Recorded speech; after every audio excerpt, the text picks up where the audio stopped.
ਅੱਛਾ ਸਤਾਰ ਬਈ, ਇਹ ਦੱਸੋ ਕਿ ਅਕਸਰ ਅਸੀਂ ਕਹਿੰਦੇ ਹਾਂ ਕਿ ਇੱਕ ਰਾਗ ਹੈ, ਰਾਗ ਦੀਪਕ, ਹੂੰ।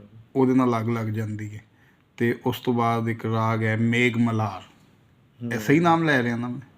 ਹਾਂਜੀ, ਮਲਹਾਰ ਕਈ ਕਿਸਮ ਮਲਹਾਰ ਦੇ, ਕਹਿੰਦੇ ਮੀਆਂ ਕਿ, ਕੀ ਮਲਹਾਰ, ਮੇਘ ਮਲਹਾਰ, ਹਾਂਜੀ ਕਹਿੰਦੇ ਨੇ ਗੌੜ ਕਿ ਮਲਹਾਰ।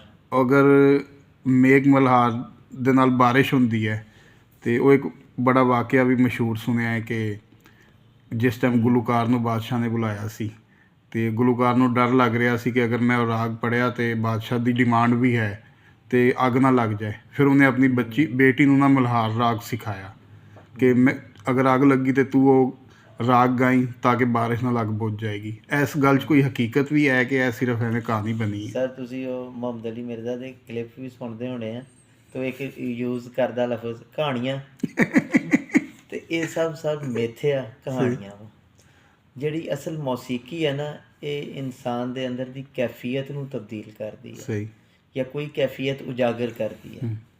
ਅਗਰ ਅਸੀਂ ਰਾਗ ਦੀਪਕ ਛੇੜਦੇ ਹਾਂ ਨਾ, ਤੇ ਕਿਸੇ ਇਨਸਾਨ ਦੇ ਅੰਦਰ ਕੋਈ ਗਰਮੈਸ਼ ਜਾਂ ਜੋਸ਼ੀਲਾਪਨ ਤੇ ਪੈਦਾ ਕਰ ਸਕਦੀ, ਅੱਗ ਨਹੀਂ ਲਾ ਸਕਦਾ। ਸਹੀ। ਇਸੇ ਤਰ੍ਹਾਂ ਮੇਘ ਮਲਹਾਰ ਹੋ ਗਿਆ, ਮੀਆਂ ਕੀ ਮਲਹਾਰ ਹੋ ਗਿਆ। ਮੀਆਂ ਤਾਨਸੇਨ ਨੇ ਜੋ ਮਲਹਾਰ ਈਜਾਦ ਕੀਤੀ ਤੇ ਮੀਆਂ ਕੀ ਮਲਹਾਰ ਹੋ ਗਈ।